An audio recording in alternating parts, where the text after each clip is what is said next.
ইরানি হ্যাকাররা সরাসরি ইসরায়েলের air defence department বা তাদের আকাশ প্রতিরক্ষা বিভাগের ভিতরে ঢুকে এক বিশাল কাণ্ড ঘটিয়ে দিয়েছে। আর ওদিকে ইরান তার নিজের এয়ার ডিফেন্স সিস্টেমে এমন কিছু উন্নতি করে ফেলেছে যা দেখে পরিষ্কার বোঝা যাচ্ছে যে তারা কোনো এক বড় যুদ্ধের প্রস্তুতি নিচ্ছে। এমনকি এই বিষয়ে বড়সড় ঘোষণাও করা হয়েছে। আজকের এই প্রতিবেদনে এই দুটি বিশাল খবর আমি আপনাদের সামনে এক এক করে তুলে ধরব। খবরগুলো অত্যন্ত গুরুত্বপূর্ণ, তাই অনুরোধ করব ভিডিওটি শেষ পর্যন্ত দেখার। আপনারা দেখছেন এটাই রিয়ালিটি, আর আপনাদের সাথে আমি আছি অনুপ বিশ্বাস। দর্শক, ইসরায়েলে এখন রীতিমতো শিকার শুরু হয়ে গেছে। ইরানের সাথে যুক্ত হ্যাকাররা এখন ইসরায়েলি এয়ার ডিফেন্স ডেভেলপারদের মাথার উপর ইনাম বা পুরস্কার ঘোষণা করে দিয়েছে। গতকাল রাতে ইসরায়েলির খবরের কাগজ দ্য জেরুজালেম পোস্ট এমন একটি রিপোর্ট ছাপিয়েছে যা ইসরায়েলের নিরাপত্তা মহলে রীতিমতো হুলস্থুল ফেলে দিয়েছে। পত্রিকাটির দাবি অনুযায়ী ইরানের সাথে যুক্ত একটি হ্যাকার গ্রুপ 1 ডজনেরও বেশি ইসরায়েলি নাগরিকের ব্যক্তিগত তথ্য ফাঁস করার ঘোষণা দিয়েছে। আর দাবি করা হচ্ছে যে এই ব্যক্তিরা সাধারণ কেউ নন। এরা হলেন ইসরায়েলের বিখ্যাত পেট্রিয়ট, অ্যারো এবং ডেভিড স্লিংয়ের মতো শক্তিশালী এয়ার ডিফেন্স সিস্টেমের ডেভেলপার বা নির্মাতা। আপনারা হয়তো কিছু ছবি দেখতে পাচ্ছেন। হান্ডালা নামের এই ইরানি হ্যাকার গ্রুপটি গত শনিবার এই তথ্যের জন্য বড়সড় পুরস্কার ঘোষণা করেছিল। তারা এই ইসরায়েলি ইঞ্জিনিয়ার এবং টেকনিশিয়ানদের ছবি, তাদের নাম, তাদের ডিগ্রি, ইমেল অ্যাড্রেস এবং তাদের লোকেশন, এমনকি ফোন নাম্বার পর্যন্ত অনলাইনে ফাঁস করে দিয়েছে। জেরুজালেম পোস্ট হলো ইসরায়েলি পত্রিকা। তারা বলছে যে তারা এখন সব তথ্যের সত্যতা যাচাই করতে পারেনি। এই ডেটা বা তথ্যের ভাণ্ডার অনেক বড় হতে পারে, কিন্তু চিন্তার বিষয় হলো এই ডেটা ইতিমধ্যেই আরব মিডিয়া এবং টেলিগ্রাম চ্যানেলগুলোতে আগুনের মতো ছড়িয়ে পড়েছে। ইসরায়েলের এয়ার ডিফেন্সের সাথে যুক্ত এই মানুষগুলো এখন পুরোপুরি দুনিয়ার সামনে উন্মুক্ত হয়ে পড়েছে। তারা কে, কোথায় থাকেন, নাম কি, পরিবারে কতজন সদস্য আছেন, এই ডেটা যদি সঠিক হয় তবে সারা বিশ্ব এখন তা জেনে গেছে। আর সবচেয়ে ভয়ের ব্যাপার হলো অনেক প্রোফাইলে সরাসরি হুমকি দেয়া হয়েছে। এক ব্যক্তিকে সতর্ক করে বলা হয়েছে যে তার বাচ্চারা আর নিরাপদ নয়। ওই হ্যাকার গ্রুপ লিখছে, তুমি কি মনে করেছিলে তোমার পরিবার, স্ত্রী আর 3 বাচ্চা নিরাপদে আছে? ওই 3টি বাচ্চার কথা ভুলে যেও না।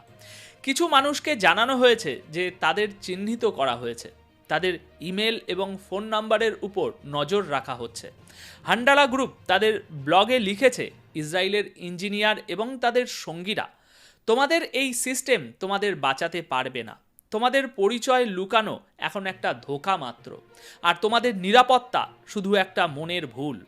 এই মুহূর্ত থেকে তোমাদের উপর নজর রাখা হচ্ছে, আর এখন থেকে ভয়ই হলো তোমাদের নতুন বাস্তবতা। দর্শক, এইসব তথ্য একটা বড় পরিকল্পনার অংশ, যার মধ্যে রয়েছে পুরস্কার ঘোষণা, হুমকি দেওয়া এবং ব্যক্তিগত তথ্য ফাঁস করা। গত 18ই অক্টোবর থেকে হান্ডালা গ্রুপটি প্রতি শনিবার ইসরায়েলিদের তালিকা প্রকাশ করে আসছে, আর 15ই ডিসেম্বরেও ঠিক সেটাই হয়েছে।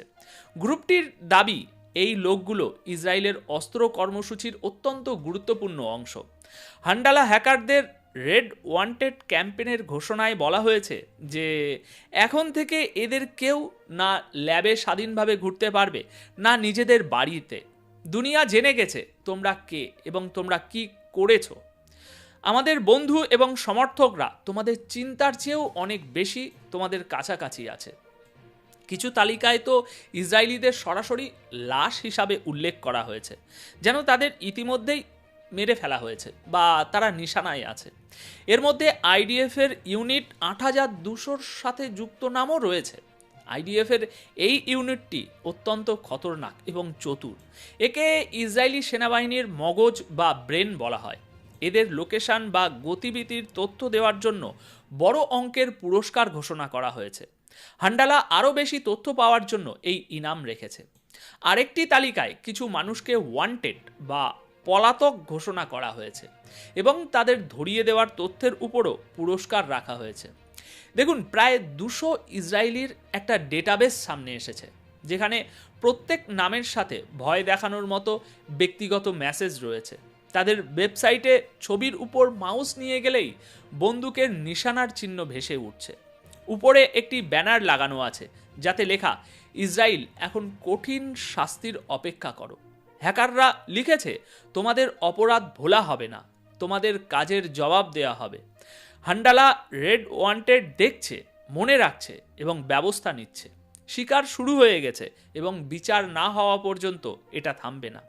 গ্রুপটি একটি ভিডিও প্রকাশ করেছে যেখানে টার্গেটদের হান্ডালার পক্ষ থেকে এলিমিনেট বা খতম করা হয়েছে বলে দাবি করা হয়েছে এবং সেখানে বোমা তৈরির সরঞ্জামও দেখানো হয়েছে। দ্য জেরুজালেম পোস্ট বলছে যে তারা এই নতুন তালিকায় থাকা লোকজন এবং প্রতিরক্ষা মন্ত্রণালয়ের কাছে জবাব চেয়েছে।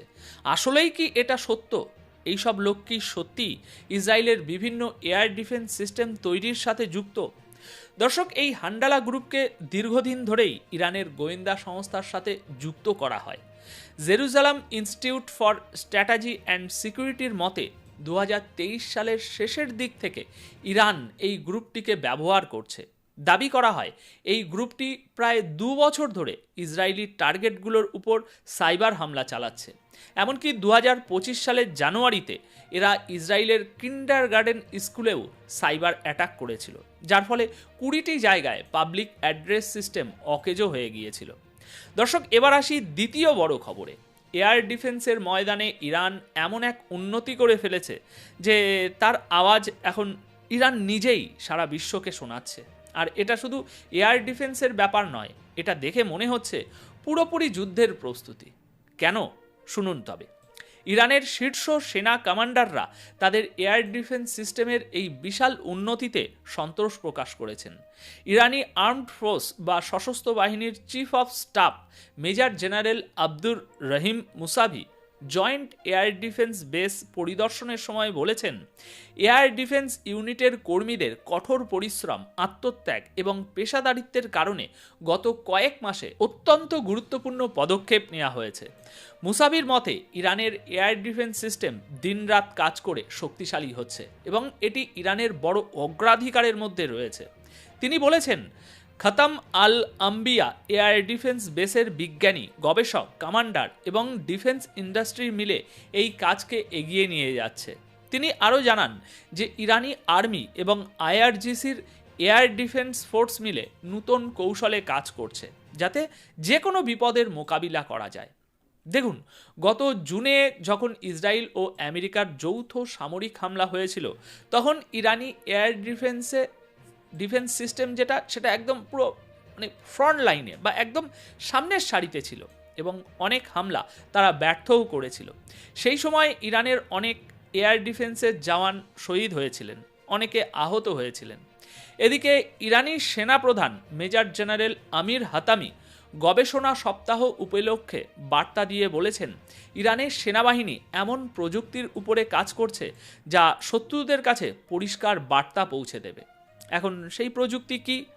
তিনি বলছেন, ইরানের যে কোনো সাফল্য দেশের সীমানার বাইরেও প্রভাব ফেলে এবং নির্যাতিত জাতিগুলোর জন্য আশার আলো হয়ে দাঁড়ায়। হাতামি জোর দিয়ে বলেছেন যে বৈজ্ঞানিক ও নলেজ বেসড সেন্টারগুলোর সাথে সমন্বয় বাড়ানো এবং গবেষণার পথে আসা এই বাধাগুলো দূর করা প্রয়োজন, বিশেষ করে এমন সময়ে যখন বিশ্বের বড় শক্তিগুলো ইরানের স্বাধীনতা এবং ক্ষমতাকে দুর্বল করতে চাইছে। সব মিলিয়ে ইরান তার সামরিক শক্তি বাড়ানোর জন্য দিনরাত কাজ করছে, কারণ তারা জানে যে আরেকটি যুদ্ধ তাদের দরজায় কড়া নাড়ছে, কারণ ইসরায়েল এবং আমেরিকা আবারও ইরানের উপরে হামলা করতে পারে। এমন পরিস্থিতিতে ইরান সমস্ত সম্ভাব্য হামলা মোকাবিলার জন্য একদিকে নিজের এয়ার ডিফেন্স মজবুত করছে, অন্যদিকে হামলার জবাব দেওয়ার জন্য দিনরাত দ্রুত গতিতে মিসাইল তৈরি করছে। প্রচুর মিসাইল তৈরি হচ্ছে। এখানে আমার ব্যক্তিগত মত হলো, যদি কেউ হামলা থেকে বাঁচতে চায় তবে তাকে সবসময় পাল্টা হামলা করার জন্য প্রস্তুত থাকতে হবে, আর ইরান ঠিক সেটাই করছে। এখন এই বিষয়ে দর্শক আপনাদের কি মত? কমেন্ট বক্সে আপনাদের রায় অবশ্যই জানাবেন।